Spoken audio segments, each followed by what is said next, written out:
Hi, everyone. Welcome to our webinar today. Good morning, good afternoon to some people, to some people out there. Our webinar for today is entitled "The Way Forward for Not-for-Profit Organizations."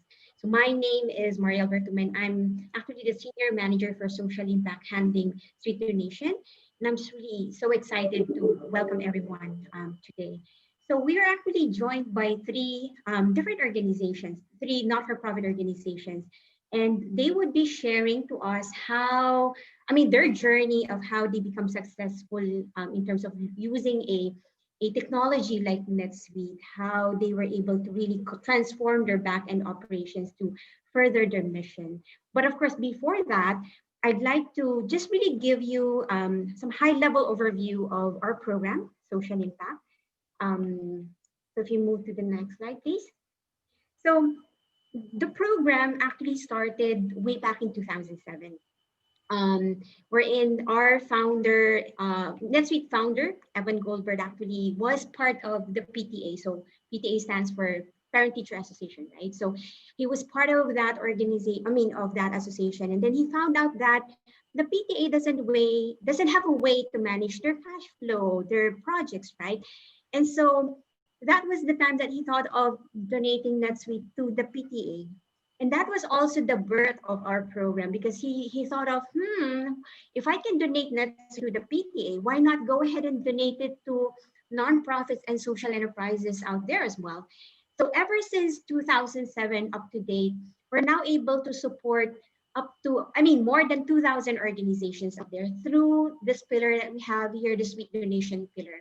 And then, of course, we've gone through a lot of evolutions there. And so we've also got a couple of two other pillars that would really help us, complement the program and really support these nonprofits to really further their mission. So Sweet Pro Bono, this is a pillar wherein we match employees to the pro bono applications of organizations to really help them improve the use of NetSuite. And of course, we have the Suite Capacity pillar on your right.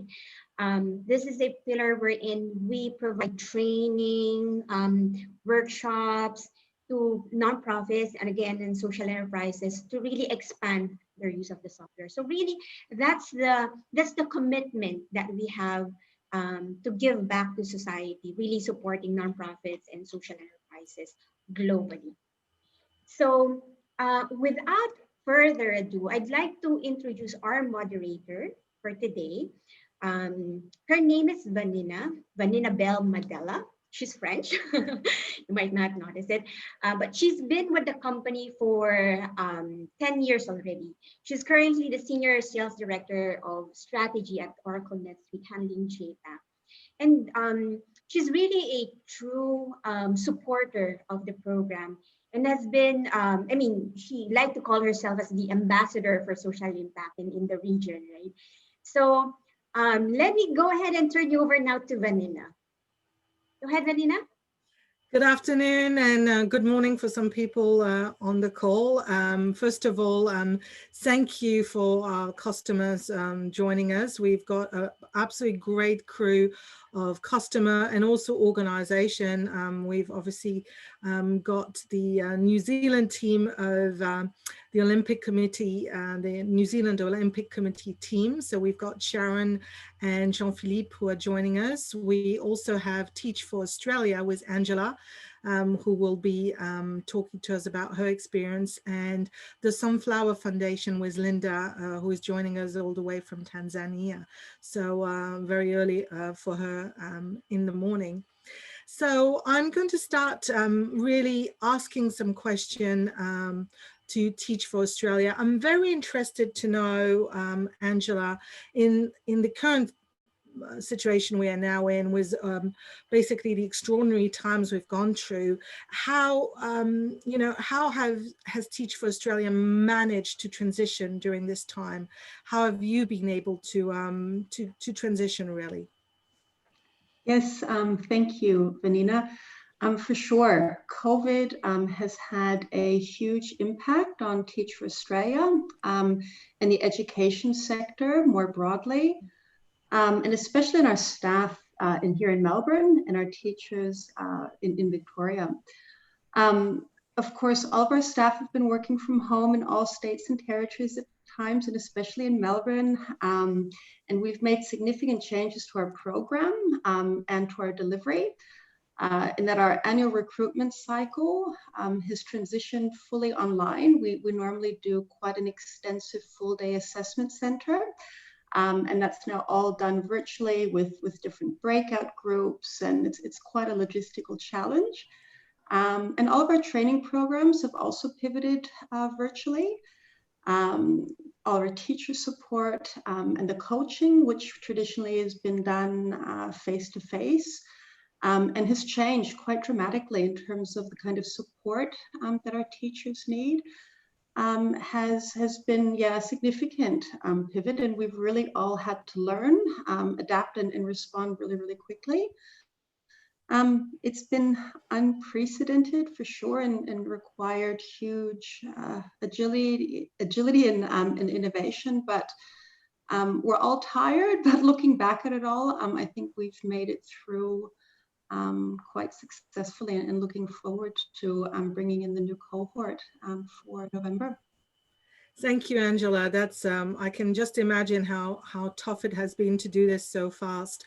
Now, let me move to the New Zealand Olympic Committee and to JP and Sharon.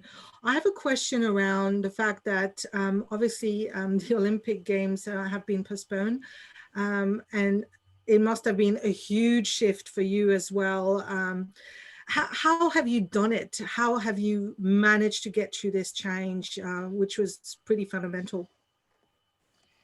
Well, kia ora all, thank you for that, and it's a pleasure to be here. Well, obviously the postponement of the Games has had a huge impact on us and our organisation. You know, we work as part of we lead the kind of revenue generation team and manage the brand and marketing of the organisation. A lot of people don't know, but in New Zealand we're not government funded. So every 4 years or every Olympiad, we have to stand up about $40 million to send our games to teams, teams to games, get my words all mixed up. So that's quite a big investment. So we rely hugely on our revenue generation strategies to do that. Pre the Games, or pre-COVID, we were actually looking at launching a whole new brand proposition to, instead of talking to individual teams that go to individual games, to present a master brand idea, which is around the New Zealand team.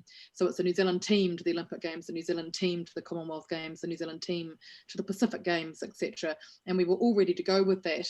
But of course, COVID hit, and we were going to launch that off the back of the New Zealand team to the Tokyo 2020 Olympics.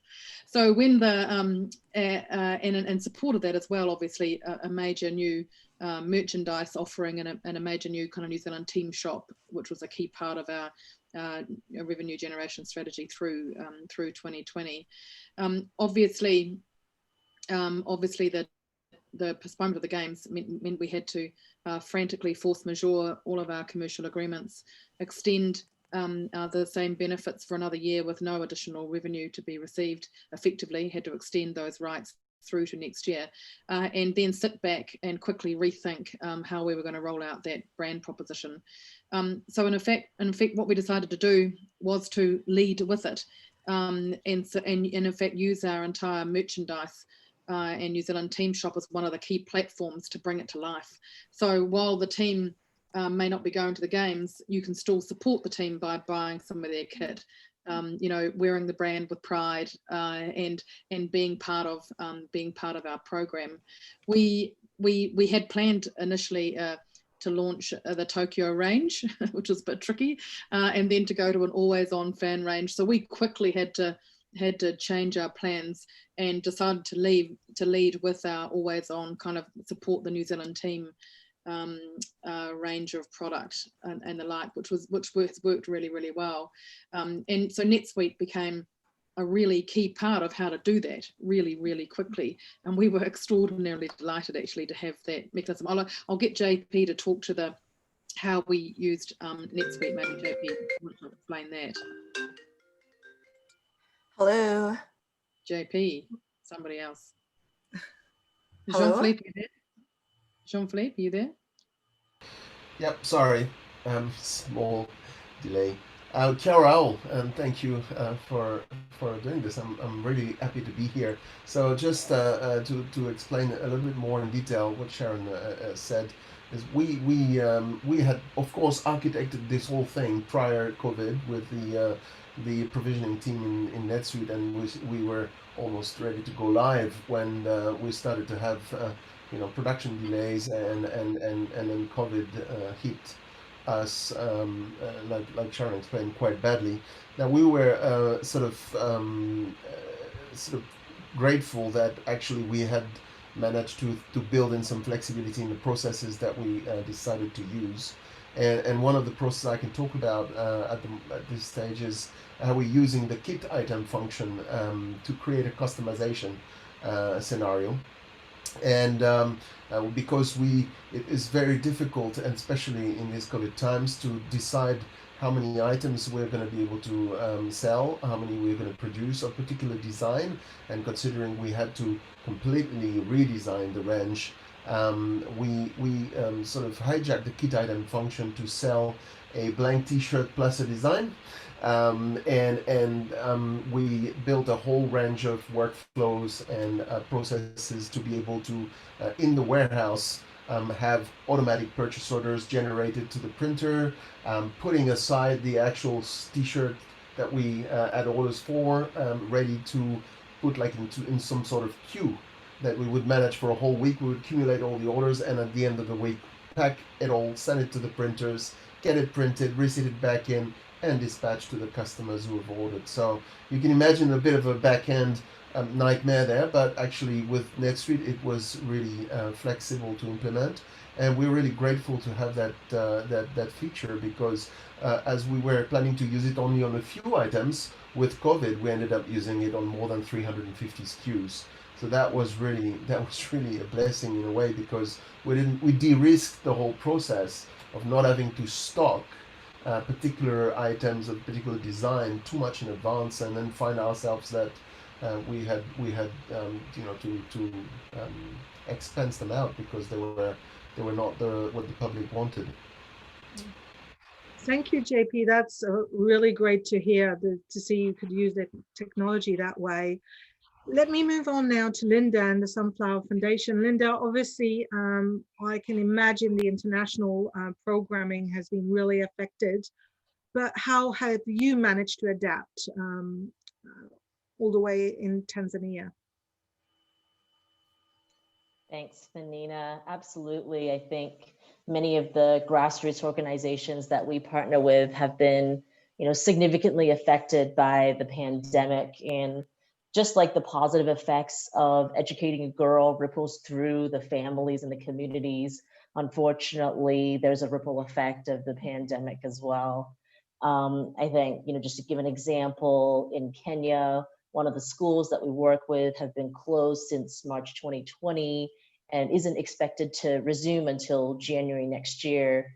And we've been working with them to try and understand how we can pivot the funding that we had for things like literacy gardens and classroom activities to continue supporting them to provide digital content and lessons. And in this environment, that actually means sending things through WhatsApp, sending content and lessons through WhatsApp, because there isn't, access to laptops and tablets and even like data and connectivity. So it's still digital learning, but looks a little bit different here. And I think we have to be a little bit more creative in how we use the resources we have.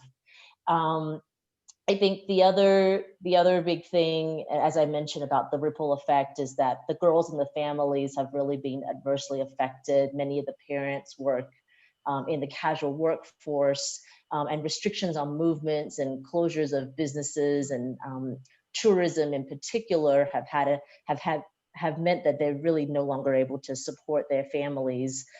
So our programs have responded to this by repurposing funds to provide monthly food support for families, as well as the staff of the school themselves. So really kind of, providing some of the basic needs to those who are really struggling, and also, helping them with making masks and protective equipment as well for the community members and the students. And then finally, and I think this is for me the most heartbreaking, but also a reality on the ground, is, with schools being closed, girls are actually in a much more vulnerable position being at home, to domestic and sexual violence, leading to kind of an increase in teenage pregnancies and other kind of social issues. So, where possible, we've kind of worked with our grassroots organizations to kind of partner together to offer psychosocial support, counseling, kind of training on reproductive health and rights to adolescent girls to try and combat this trend. So, really kind of wide ranging ripple effects of this pandemic to the communities that we make grants to and serve. But I think for us, it's being adaptive and responsive to the needs, and kind of working with our donors and keeping them informed about where the funds are going, that they are contributing, and using that also to inform them and also try to raise more funds to continue supporting these organizations.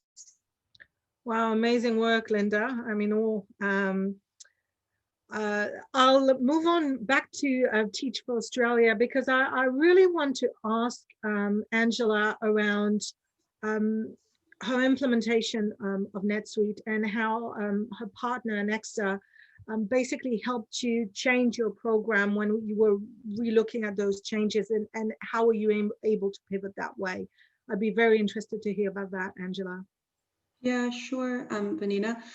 So TFA implemented NetSuite back in 2017, supported by Annexa, which was a really great experience. So fortunately, we are or have been in a situation that we've got a stable ERP system. And NetSuite has been really helpful in ensuring that we can manage the cost impact of COVID, and also the impact of COVID on our income, in particular our philanthropy income. Being a government and philanthropy funded organization, like any not-for-profit, that of course means that cost transparency and oversight of forward projections is really important. And how we've had to spend our money over the last 6 months to pivot our recruitment processes, to move our mid-year training from face-to-face 2-week training programs all to a digital online environment, with over 280 teachers in that 2-week training period at the same time. That's been huge, and it's required quite a bit of investment, but luckily the way that we have things set up in NetSuite, it really allows us to track our income and our expenditure quite closely. And it's ensured that we can make really quick decisions about reassigning our resources, and then make those decisions about investments. In terms of funders, like Linda mentioned, keeping in contact with our funders and keeping them informed of what we've been doing has been really, really important. And it's also created new opportunities for us. So again, having this cost transparency, this income transparency, having a clear view on what our financial outlook was. It also helped us develop funding proposals and access funding from funders that we haven't traditionally worked with. Yeah, I'm very grateful as the CFO, having a reliable system that works really well to track project costs and functional costs. I think transparency is the word that has come back through what Linda was saying, and obviously what you're saying too, Angela. JP and Sharon, if we move on to, what are the new use you could have with NetSuite, and what are the possibilities that you feel you didn't have before you had the software in place, and what are you looking forward to try more of? Obviously, you've tested things on NetSuite that you hadn't tested before, and it's worked for you. So what's next? Yeah, there's a lot that we still need to explore with NetSuite. It's a fantastic tool, and we're really at the beginning of our journey. You have to understand that the New Zealand Olympic Committee came from us, and I think a lot of small businesses are in that situation, an eclectic mix of tools and SaaS platforms that are a little bit disparate, and sometimes Excel spreadsheets as the true trusted. Everyone uses that, yeah. So this is where we started. So you can only imagine what this represents from a culture change when you set up a tool like NetSuite ERP inside the business, but also the possibilities that are now open to us, many of which still need to be implemented. For us, probably, I would say the CRM features that are native to NetSuite. That is our next step to be able to bring together the extensive network that we have as an organization. Every department has a big long list of contacts and manages that best they can. Now we can put it all into one place and try to leverage that to improve upon the what we call the engagement journey with the organization, and how important that is today to try to improve the experience of that journey. Yeah, and I mean, just to add to what JP said, I mean, I think one of the things as a marketing lead that we are constantly looking for is that kind of insight. Yeah. So what are the experiences that people have with us, and you know, what are the depths of our relationships? And right now, he's right, it's incredibly disparate. We have huge engagement in social media. We're, believe it or not, during the Rio Olympics, we were the most engaged team in the world. We had a 3 million weekly engagement rating. I know it freaked us out too. We couldn't believe it, even more than Canada and Great Britain. And so we've got this huge following socially, but we don't capture. We have huge following through our newsletter databases. We have all our athletes, our former Olympians, our former Commonwealth Games athletes, and all their networks. And right now, all of those are very disparate, and we don't have that sense of connectivity. We don't know, who plays with us, follows us, supports us. We know who travels with us to games, but we don't know what they buy from us, and all that kind of stuff. So from my perspective, the CRM is going to be absolutely critical. So what we're going to do is we're going to migrate every other data set. And in a sense, NetSuite will become our data lake. Basically, it'll become our core base for all that information. And we will, as part of the build that we're working through now of the CRM function, it's fabulous that we can choose those kind of journeys to capture people's experiences, whether they attend our events and the like. It means we can get rid of MailChimp, and spreadsheets. Hallelujah. Fantastic. I love that. And no spreadsheets. Oh God, no more spreadsheets. And it means that more importantly, I guess we have one source of truth. So we see huge benefits going forward.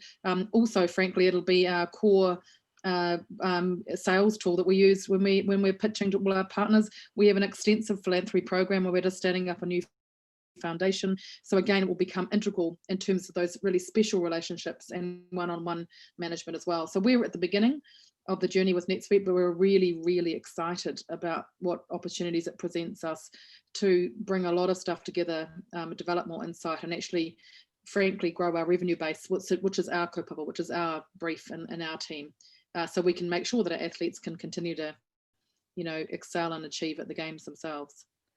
I love it, Sharon. Your enthusiasm is really infectious. I love it. It's fantastic. Linda, if I go to you, you've been using NetSuite for a while now, and in a smaller setting than potentially Teachable Australia and the New Zealand Committee. So what would you say to perhaps a smaller not-for-profit that would be a little bit hesitant to use a system like NetSuite? What would you say to them? Absolutely. So I think to give a little bit of background, Sunflower Foundation, we are a fully volunteer-run organization, and as such, we have very, very limited resources, and we've been using NetSuite now for, I think, almost 7 years for both our financial recording and reporting needs, as well as to maintain our donor database and use that for communicating through the CRM. And I think we were really fortunate in the setup to have the NetSuite pro bono projects help us set up the system, because we don't have the capabilities to do so. And I would say that was definitely the most complicated part.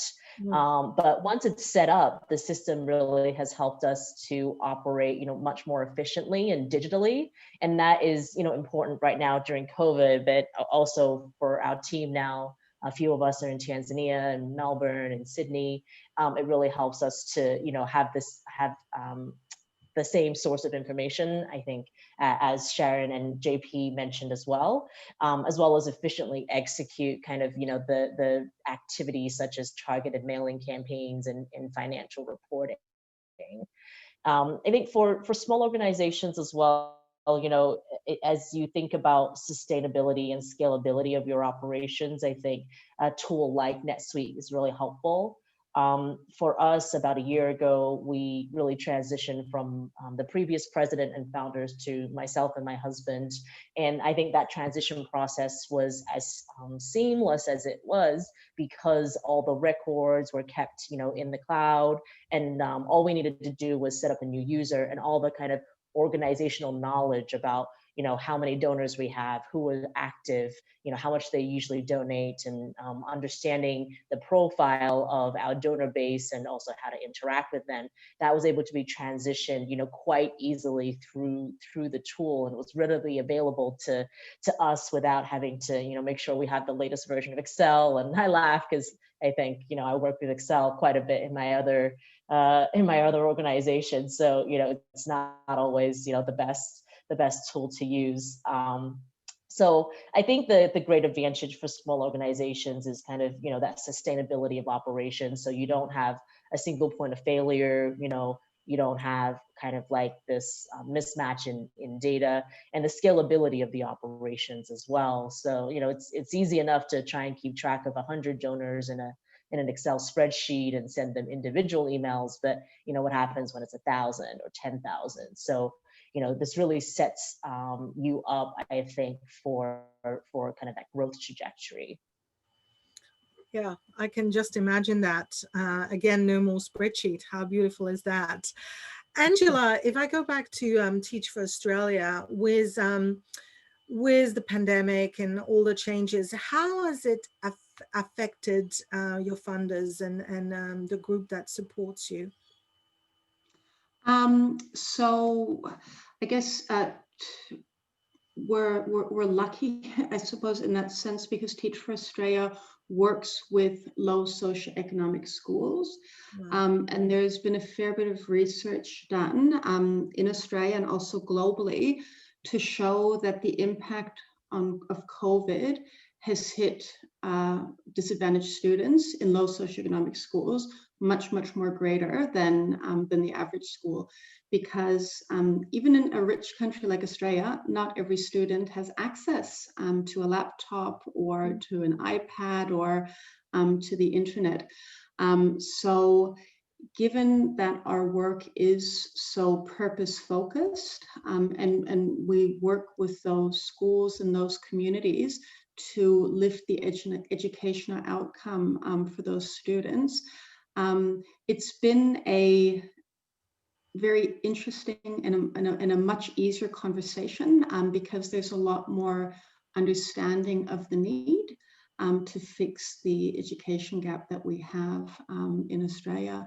Luckily, we are quite heavily also government funded, so not only philanthropy, government funded, and we have future income locked in, but our contracts have KPIs and targets in them. And with COVID, unprecedented times, we've all had to move quickly. There are challenges. Some things are outside of our control, like school closures, the ability to engage face-to-face. Now, even border closures, we try and match the best candidates with the right schools. And depending on how things go with border closures, we might not be able to do that as freely and as effectively as we have in the past for the incoming cohort for 2021. And just really engaging with our stakeholders, letting them know where we're at, what we're doing, how we're addressing these challenges. We've received such positive support.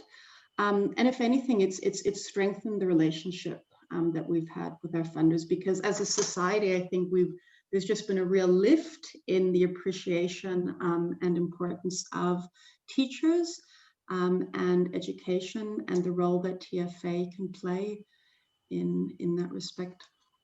For sure. Those teachers through the pandemic have been absolutely amazing. Hats off to any teacher out there. Now, JP and Sharon, what are the opportunities basically you're seeing during this time for your organization? If any, obviously you've pivoted really well. You've managed to kind of use the systems you had, but what are the opportunities you're seeing out there? Um, we've done a lot of pivoting, I can say, Yeah. because Overused word. in my head, if I go back to the timeline, then we set up NetSuite end of last year. February, we're still expecting some stock out of China, post sort of new year for China, and then COVID-19 hitting. We canned our 3PL plans. We were planning originally to work with a third-party 3PL company to fulfill all our orders. And then we signed a new partner that actually brought us a warehouse saying, hey guys, I have this warehouse. You can run your own show in there. So all the features that we were not planning to use about fulfilling orders because we were going to, let someone else deal with that and just electronically transmit the orders, we actually had to set up and actually had to work with, putting stock and bins and all the, back-end stuff that goes with setting up your own warehouse. So we appreciated the opportunity of extra time, as sad as COVID was and is. We had a bit extra time, and the delay of the games kind of gave us a bit of breathing space. We did have to pause and rethink the whole strategy, as Sharon explained quite well. I think and COVID of course restricted our ability to actually access that warehouse physically to set up. So that slowed us down a bit, but we managed by June to do our first launch, July to the second row of partners and engaged fans, and then August we were live to the public. So all in all, and we're still setting up in that warehouse as we speak, probably next week, some hardware going in there. Yeah, that's the timeline very, very briefly that we had to deal with. Yeah, and just to add to that, I mean, it's the thing about time is that it makes you rethink and just pause. And there's a real power in the pause. I think initially you kind of frantically to shore yourself up, and then you think about, well, what do you do with this extra time to deliver on a program, while at the same time considering how you maintain high levels of engagement with those people that are funding your operation. So in our case, our commercial partners and our philanthropists. So it's given us huge opportunities to better utilize and engage with all of our supporters. So we've taken that time. We've particularly done a whole lot of new initiatives through our social and digital channel. We've always been a hugely followed team, as I mentioned, but even over recent months, we've grown our audience considerably. And I guess through demonstrating real empathy and through telling really authentic stories and being really conscious that our athletes are hurting too. This is, for many of them, they've retired, they won't go that extra year.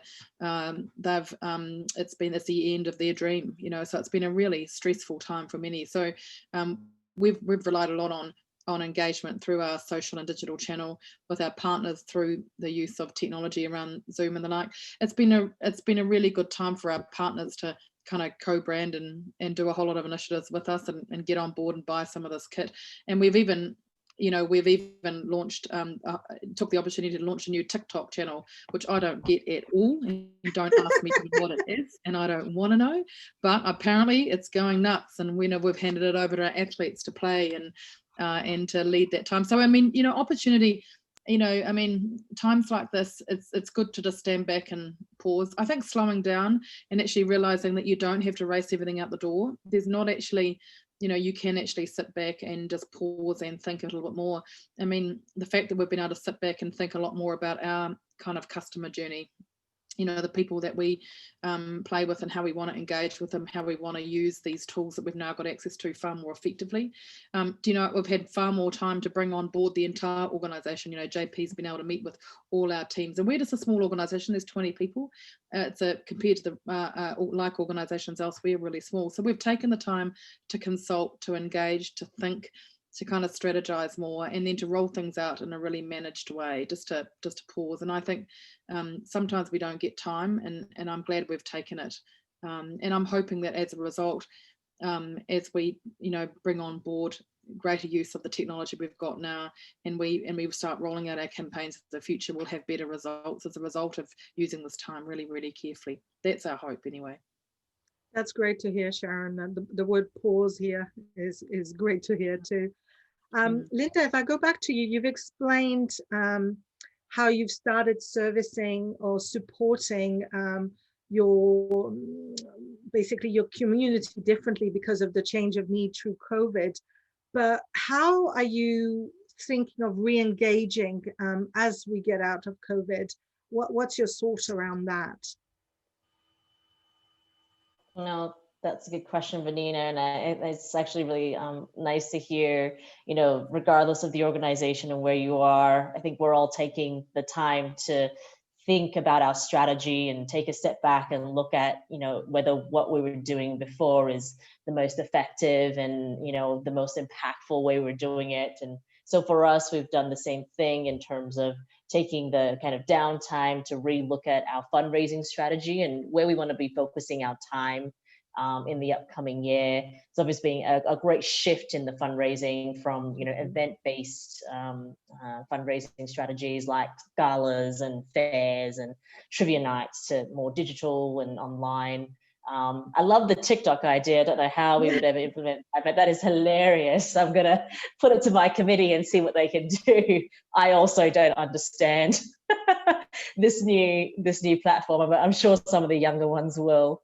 But yes, I think we, in addition to kind of shifting our fundraising through social media platforms, which has been relatively successful actually this year, we want to use our CRM in NetSuite to better segment our existing donor base and send more tailored messages based on, whether they've been active, whether they have, opened the emails, donated, etc. over the past couple of years. And we've also looked at developing a strategy for corporate sponsorship, which we want to launch in early 2021.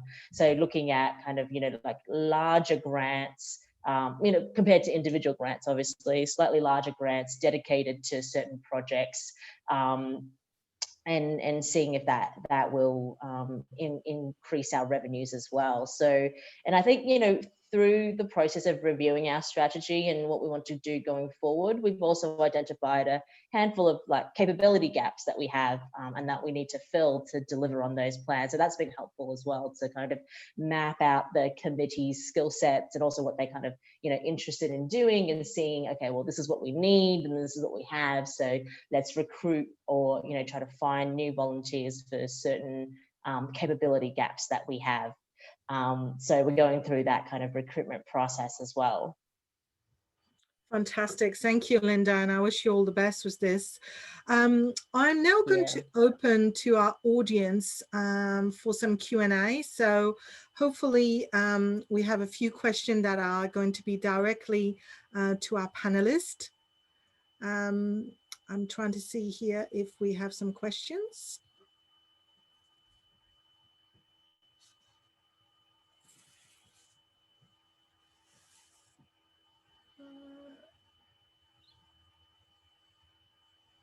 So we have a question here, which is quite broad, but perhaps one of you wants to take it, is how do you feel that NetSuite has helped, your not-for-profit? So I think some of you already partially responded to that, but what's the feeling you've had around the product?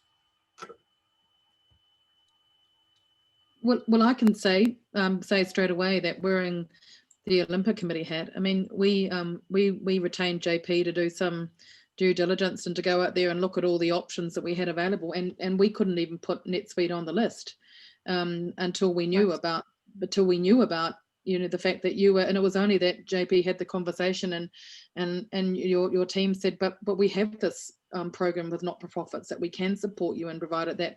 And it was like, for me, it was like a godsend. It was like, oh my God, it means that little small organizations like us can actually have access to big machinery, and that can actually, you know, kind of future-proof us and provide us with answers to so many challenges that we have in terms of our, you know, our CRM. Eventually, I think it'll become our fiscal package. I think it'll replace Xero potentially for our organization in the future.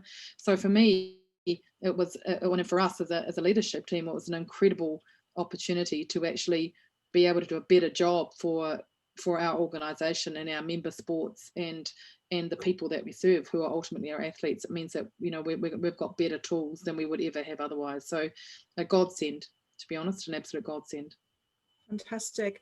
Another question is around best practice. So what would you, and any of you can respond again, what would you advise around best practice of using NetSuite, or perhaps approaching the choice of a software package to support your organization? I might start, and you know, others can jump in. You know, for me, I think it's really important in the setup stages, even if, you know, you are a small organization, to think about all, you know, kind of what the future looks like and how the software can actually support you. Because I think how you set up the system, you know, the user groups, the permissions, everything kind of helps you to grow into that. And if you set it up in a way that's not fit for purpose, I think, for your organization, whether it's small or large, or, you know, has like great growth aspirations, then, you know, it can be not as valuable, I think, as the system can be. So, you know, thinking big, even when you're small, I think is a good way to start, especially, you know, for those who are looking to take this on. And it's NetSuite as well as, you know, any other tool. Right. Yeah, I like the thinking big when you're small. That is a great motto. We've got another question here. So I'm reading it as I get it. NetSuite appears to be an all-in-one product. How well does it work with other e-commerce platforms such as Spotify? So I don't know if any of you have experienced this, or if any of you has some experience, not specifically perhaps with Spotify, but with other e-commerce platform that you would want to answer. Yeah, sorry, I'll have to pass on that one. E-commerce isn't something that's part of our setup. I can volunteer a little bit. We did Thank not you, Shopify, but we did consider an all-in-hand Shopify and Magento, which is the choice we've made. Probably would be a transparent thing. We preferred Magento for other reasons, but it all talks to NetSuite through the Celigo interface. So whichever solution, backend and frontend, that you're going to select, you have to go through an interface that will transfer the data. So, I mean, all in all, we're quite happy with the choices, and NetSuite has no issue dealing with data coming from a third-party sort of e-commerce platform, as long as the interface is well chosen and you don't go for one of the cheaper, poorly maintained interfaces in the market. With this kind of, when you've got these kind of packages, you can't make cheap choices in between. You've got to go with the reliable solutions. Great. Well, also, we are very well able to come back to the question and give you a little bit more detail around integration and how we support it. So feel free to contact us, and then we obviously will respond to you directly. Now, you know, just to kind of wrap this up as well, I'm very interested to know, and I think all of the panelists will have experienced it, what really surprised you the most during this this unprecedented situation we've got worldwide by working remotely. I think, Sharon, you covered some of it, and you talked about pause, and you talked about taking time. But what surprised you the most around this, working remote and really shifting from what we were doing previously?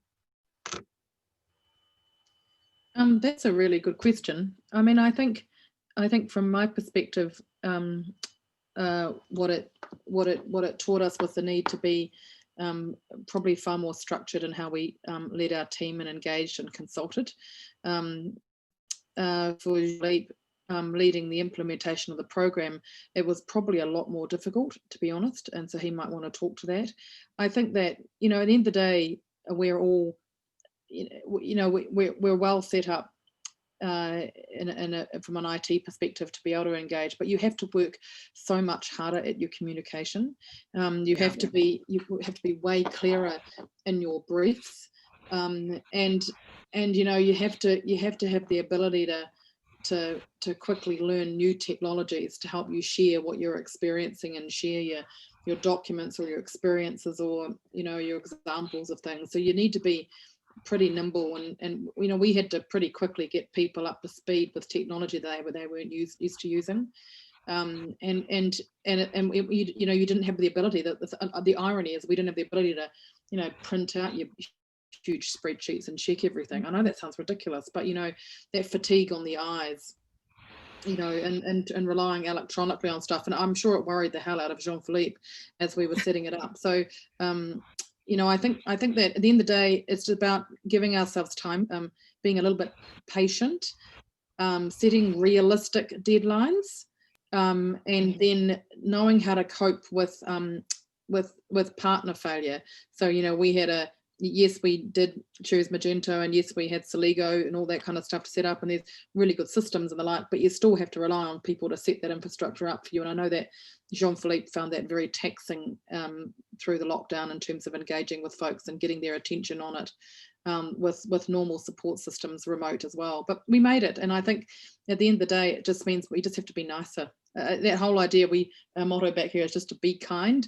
It's kind of, you have to be kind to your suppliers as well, actually, and be kind to yourself, and set more realistic timelines on everything. Oh, beautiful word, Sharon. Thank you so much for sharing this. Linda, do you want to share anything around, what surprised you?